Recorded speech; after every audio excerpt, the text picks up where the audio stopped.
It's time for a Wellness Revolution. Brought to you by Hotze Health and Wellness Center. Honest discussion on maintaining health and wellness naturally to enjoy a better quality of life. He's the doctor fighting to let you keep your doctorate. Now, Dr. Stephen Hotze. Dr. Hotze's Wellness Revolution podcast is brought to you by Physicians Preference Pharmacy, formerly Hotze Pharmacy. Welcome to Dr. Hotze's Wellness Revolution. I'm Stacey Banfield here with Dr. Stephen Hotze, founder of the Hotze Health and Wellness Center. And if you've not had a chance to download our podcast, then please feel free to go to hotzepodcast.com. That's Hotze podcast.com for all of the ways that you can achieve health and wellness naturally. Well, today we have such an exciting guest. A lot of people are very familiar with her. She is a famous author, quite a prolific author.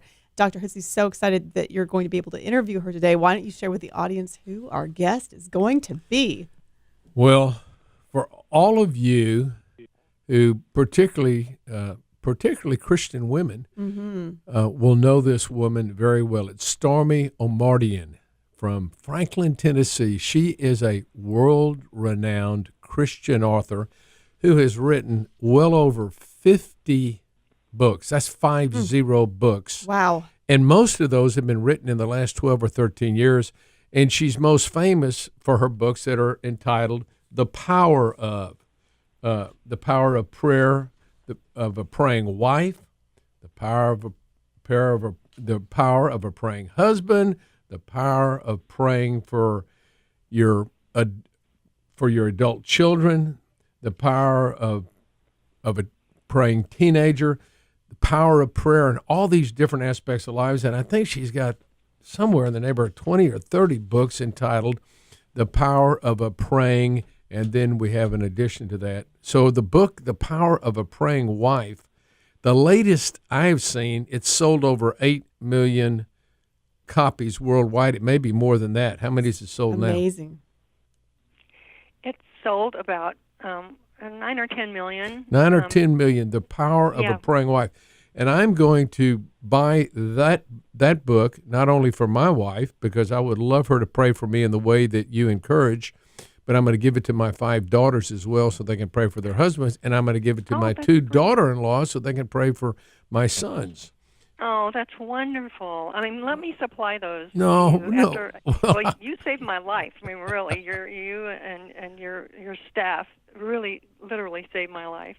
And you got to the bottom of everything that was wrong with me physically and changed everything. And so at least I can give you those books. Well, you're so. I can give you the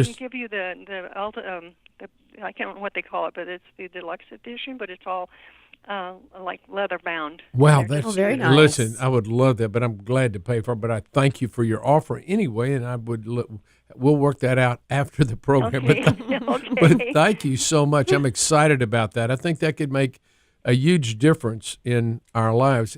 So, Stormie, totally. I know that you've been a guest here at the Hotze Health and Wellness Center. You came in originally in 2005 and had some health problems. But before we go to that, I want our listening audience to get to know you as a person. So tell us about your life growing up, where you grew up, and how you ended up getting into acting in Hollywood and plays and those sort of things, and how you made the and then into a singing group, and then how you made the transition into a Christian author, how all that happened. You've got a wonderful life story, so I'd love you to just share it from the beginning. Where'd you grow up? I grew up, I was born in Nebraska, but I grew up in Wyoming because it was just over the border there. And I was raised by a mentally ill mother, very mentally ill, severely. And my father was he just worked to just eke out a living. Wyoming can be a hard place to live as a rancher or a farmer because the weather...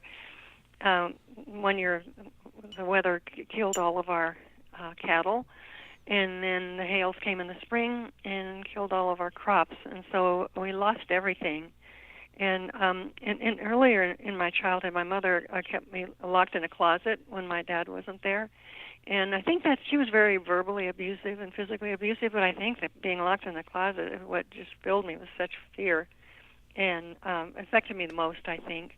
And so we moved out of Wyoming when we lost all of those things. And we lost that whole farm and ranch, combination. And we moved to California then. And that's where it was so much easier living in a place there in California because the weather was so good. And my mother, I wasn't locked in a closet anymore. We didn't have that kind of isolation, We just had we rented an apartment and then rented a house, and so there's neighbors all around. So that didn't happen once I was old enough, I was like 8 by then, and so that didn't happen after that. After we left that isolation of Wyoming, and so I began to enjoy. Well, I always enjoyed school because that kept me out of the house, and I felt safe in school, except at recess, because I couldn't relate to the kids, and I just wasn't around kids growing up, so I didn't know how to relate to them. I was really terrified of them, actually. They were loud and kind of, they kind of bullied me because I was like so shy and frightened, So my whole experience until I got to California was very negative. And once I got to California, the kids are more accepting of people from all over because it's kind of a melting pot out there. And it started to be more of a normal life, except my mother just kept getting worse and worse. And she just was just verbally abusive then, and physically too. I mean, she still hit me in the face and things like that. But were you the only child? I was the only child for 12 years, yeah. And so my sister was born when I was 12. And that gave me some relief because, it took a lot of care to take care of a baby. And so she kind of let up on me, but not totally at all. It's just that there was something else to divert her attention, Right. And so fearful and anxious and depressed and all those negative emotions. And once I got out of the house, once I went away, moved up to LA, I moved up to go to school at UCLA, and I put myself through school. I took out a small loan, but I didn't realize I was going to, end up in debt, and I just couldn't afford to do that. So I just worked really hard. I worked in evenings and weekends, and to put myself through that school, and so I got involved in Hollywood. I started going to auditions. And one led to another. Every time you audition for something and you get it, then that leads to something else and something else. And so I was working a lot up there.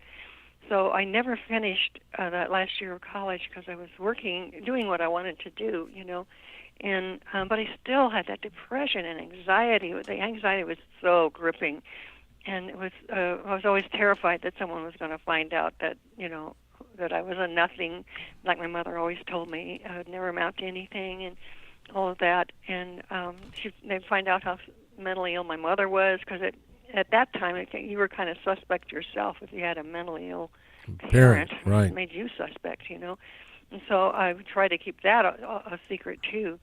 And but it just got so bad. I was working in Hollywood on a bunch of different shows, regular shows,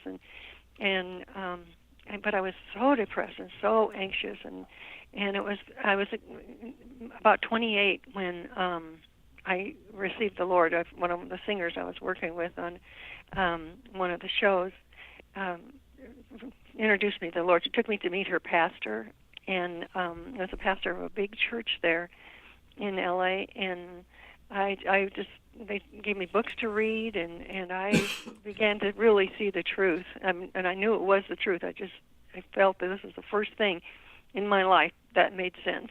And when I received the Lord, my life began to change.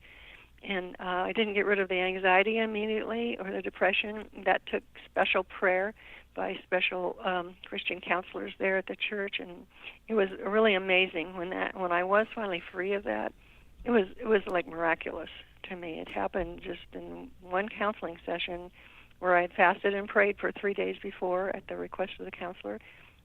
And she prayed for me. I told her about my whole past, and the only one I had told at that time was my husband. It was Michael. I married him, and met him at the church actually, and married him about a year later. But after we were married, he encouraged me to go to this counselor at the church, and we fasted and prayed, and I was really set free from that depression and anxiety. It was really miraculous. I could just feel that whole burden lift off my shoulders, my head, and I was amazed. I didn't have any idea that God could or would do something like that. And so that was where I became not only a believer in Jesus and the power of God and working in our lives, but I began to see that if he would do that for me, what more did he want to do for me, and what more did he want to do for everybody? Mm-hmm. You know, through the power of prayer, but through communication with him and doing his will, and trying to live his way, and I mean, these are very freeing things, and so I saw that the freedom that God wants for us is really complete wholeness, and so I've been trying to help people understand that power in their lives when they pray in Jesus' name. It's a powerful dynamic.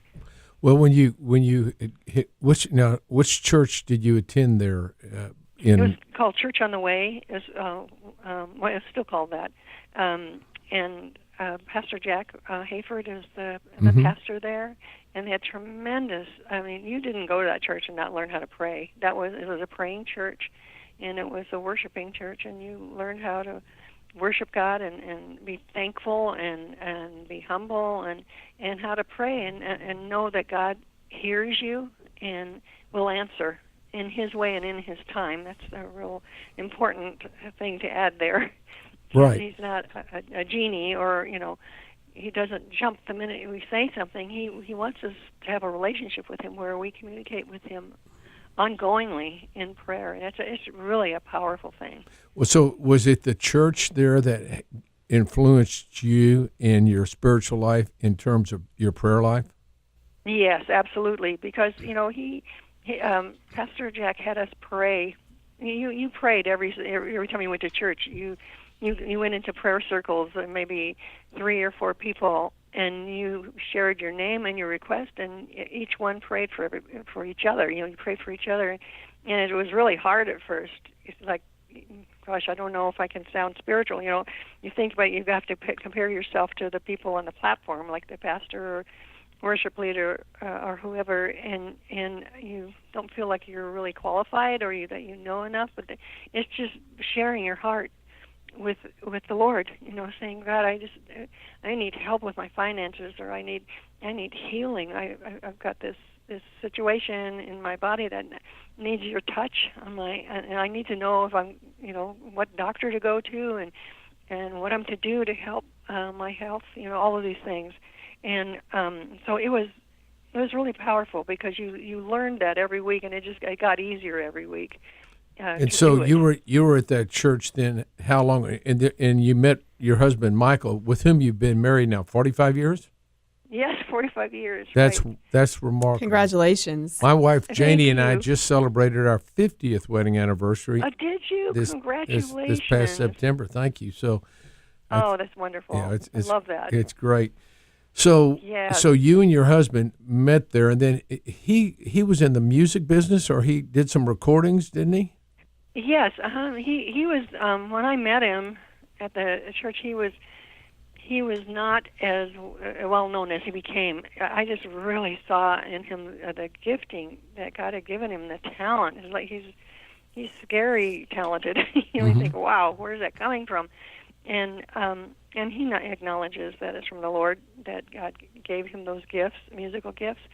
And so after we got married, he was already getting known in Hollywood, for recording, playing on sessions, playing piano on sessions, recording sessions.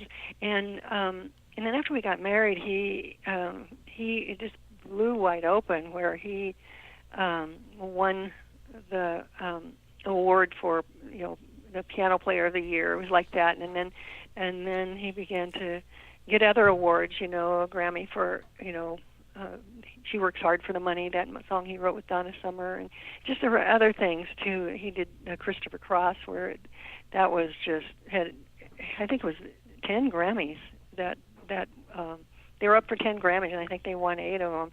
Wow. Christopher Cross and Michael. So his career was really, really taking off, and it was great because he'd worked hard for that.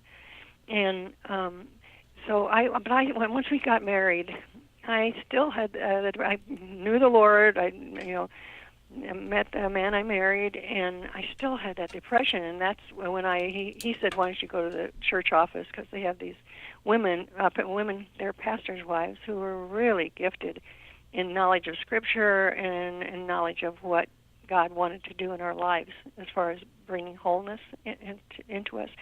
And so that's what I think that was really that encouragement I needed to go there and do that. I didn't know about things like that. I'd been to counselors before, but they were secular counselors, and they just helped me to cope, but not ever got rid of it. And so I actually got rid of all that depression and anxiety when I was prayed for that day. Not that I was not ever anxious again or not ever depressed again. It's just that if I was anxious or depressed, I'd take it right to the Lord and I could just get free of it. And so when they prayed those prayers of deliverance for me, I felt that horrible oppression leave, just that burden on my shoulders and my mind and everything. Something changed. I mean, everything changed. My idea of what God wanted to do in my life and the lives of other people, it was miraculous when I saw that. So that's when I started writing those books.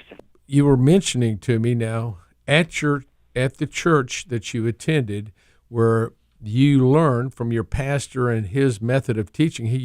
There was a lot of prayer, and you met with counselors that prayed for your deliverance from fears that you had, anxieties that you had, and depressions you had, which really stemmed from your life growing up with your mother, who apparently was not an encouraging mom. She could oftentimes be somewhat bitter and discouraging. I wonder why that was. Have you ever thought about what maybe had led your mother to be that way? Well, I know that her relative. I did a whole thing when I wrote my autobiography, a whole research trip on her and everything, and interviewed my relatives and everything. And they said that she had signs of that when she was like a teenager, like 17, 18, and she had signs of something being wrong. And after she had scarlet fever around that time, they said that she really it affected her brain, where she'd get angry, and her mother died when she was 11, and I don't know, she just felt rejected because she was passed around among family members, and she just felt, I don't know, that God had betrayed her or let her down or didn't like her or whatever. Anyway, I'm not sure if that really contributes to the mental illness, but I think it adds something to it, because everybody said she changed after that. She was not. Well, were you ever, after you became a Christian and began to attend the church in Los Angeles, you began to understand the power of prayer. Was your mom still alive?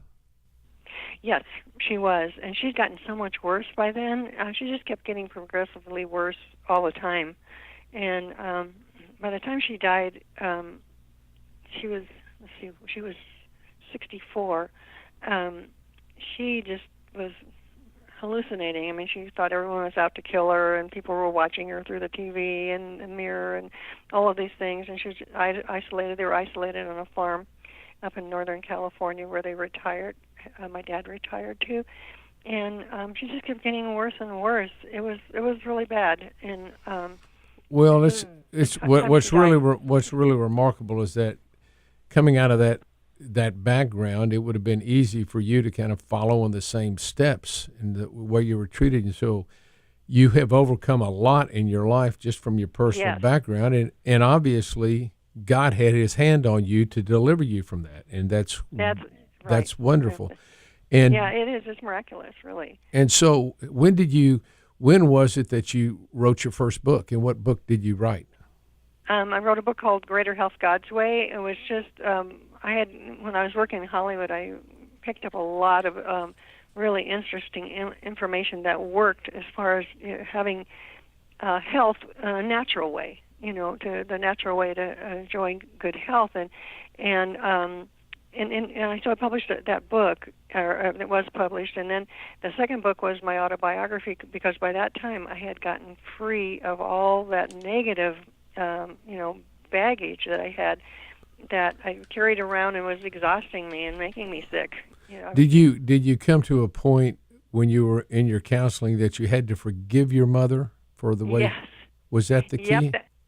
That's the thing I left out. I forgot to tell you that when I was being counseled by the pastor's wives, one in particular, one of the things I had to do while I was fasting for 3 days, and the counselor fasted with me, which I thought was a great sacrifice. She was a stranger to me, and I had to forgive my mother. I had to write down everything that I wanted to forgive my mother of doing to me, and I had this huge list of that, all the things that I wanted to forgive her for, and I had to proclaim that before, when pastors' wives were praying for me.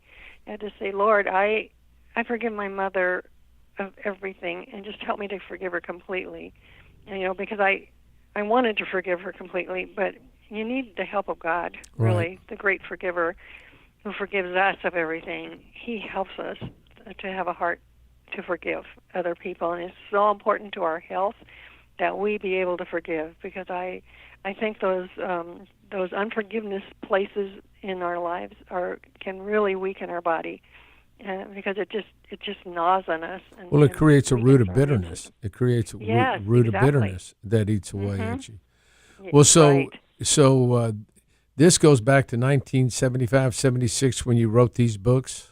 Was that, or was it? I wrote Greater Health God's Way after my son was born in 1976, and then my daughter was born in 1981, and by then I had written my autobiography, because I had such miraculous healing in my emotions, and learning to forgive completely, and all those kinds of things that you just really need the help of God to enable you to do all that. You can make a decision to do it, but it's hard to forgive someone who you feel has damaged your life, Well, you know what I find here at our practice, we see approximately 75% of our guests are women, and 25% are men.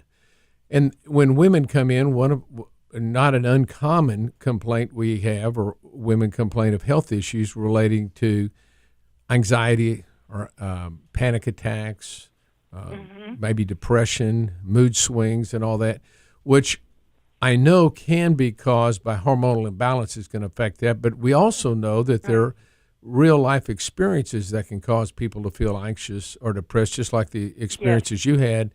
So it's not, and when most women go to a physician, a conventional doctor, with those symptoms that you were complaining about, had you been seeing a conventional doctor, you would have been placed on some form of antidepressant or anti-anxiety Absolutely. medication, whatever they had back in those days. That's a long Right. time ago. Oh, yeah. But they had antidepressants, and they would put you on Valium. I mean, that was a big drug back then. And Yes. they would have, and you probably knew tons of women.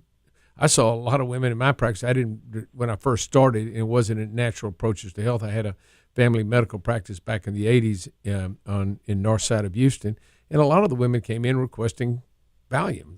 That was the big drug of choice at those times. You can probably remember that.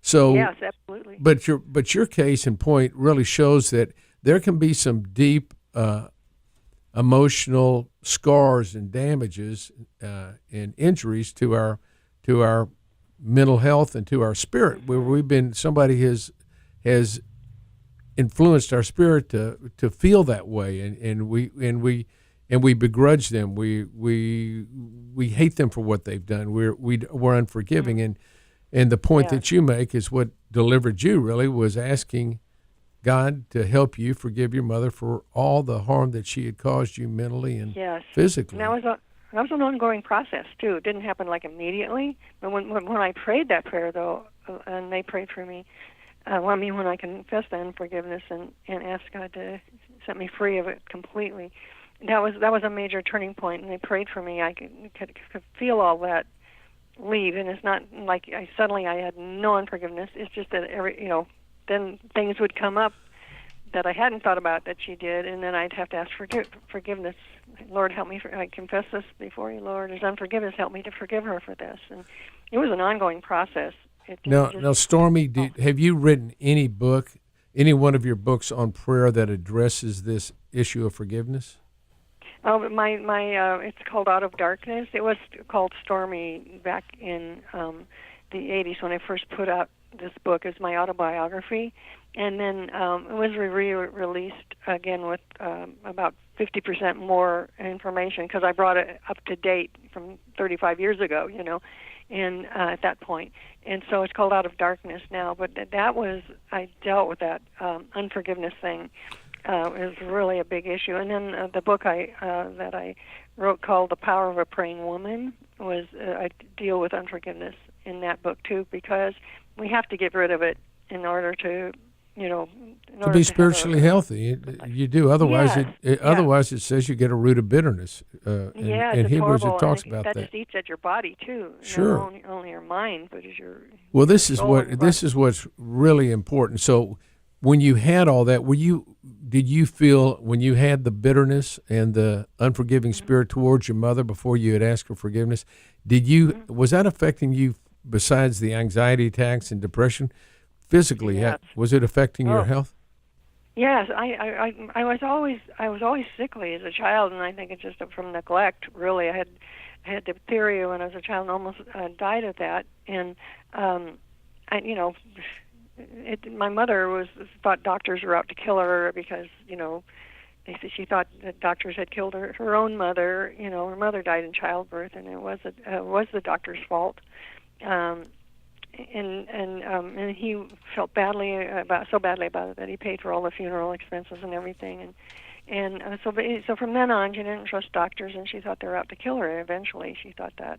And so I'm sure that's one of the reasons. I don't know for sure. That's why I didn't go to a doctor, until I was like dying of something, and I didn't, thank God, because of this great doctor who found out what was wrong and traveled out in a blizzard to our house and walked across a field when his car couldn't go any further and gave me a shot of whatever it was, and that was the turning point, and but she never trusted him, and so I always thought they were out to kill her, and I think the fact that she was very neglectful of me, that's why I was very sickly, plus nearly dying from that, it really damages a lot in your body.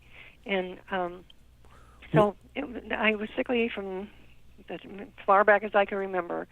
And so that carried over as a teenager and my young adult life. I was always sick with something. And it wasn't until I got involved with the singers in Hollywood that I learned so much about natural healing, eating the right food, exercising, all of that.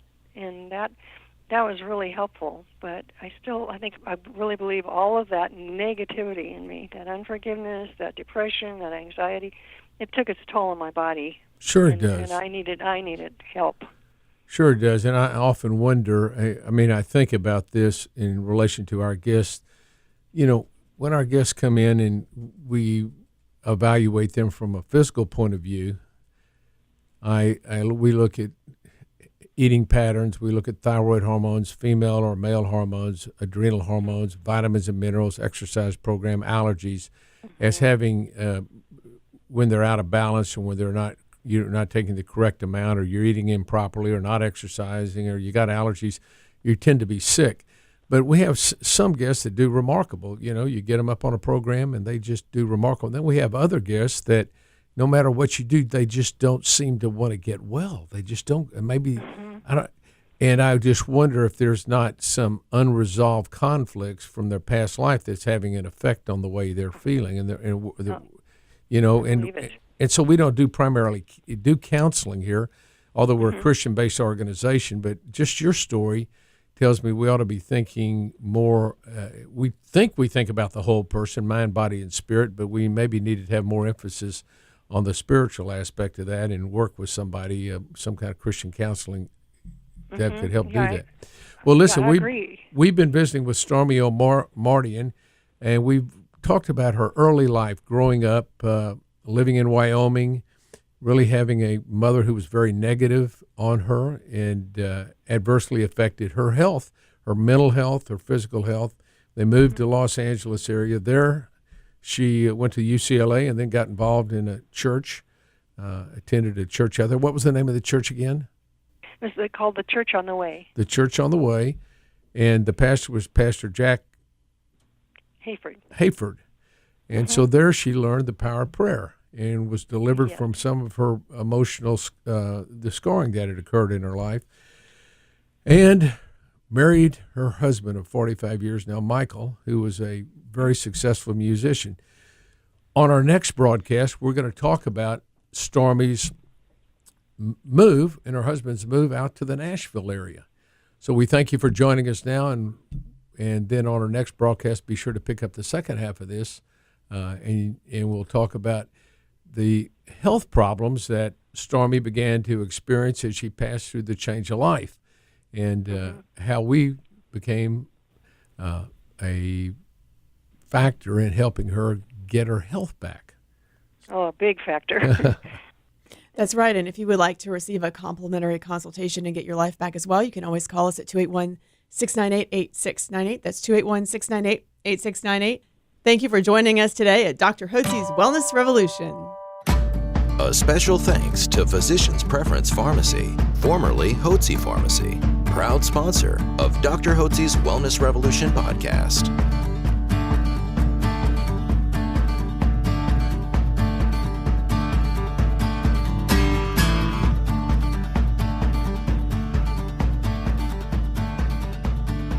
Information provided on this radio program is neither intended nor implied to be a substitute for professional medical advice and is not intended to replace the services of a physician, nor does it constitute a doctor-patient relationship. You should not use information from this radio program to diagnose or treat a health problem or disease without consulting with a qualified healthcare provider. If you have or suspect you have an urgent medical problem, promptly contact a professional healthcare provider or call 911. Dr. Hotze's Wellness Revolution radio program advises you to always seek the advice of a physician or other qualified health provider prior to starting any new treatment or with any questions you may have regarding a medical condition. Any application of the recommendations from this radio program is at the listener's discretion.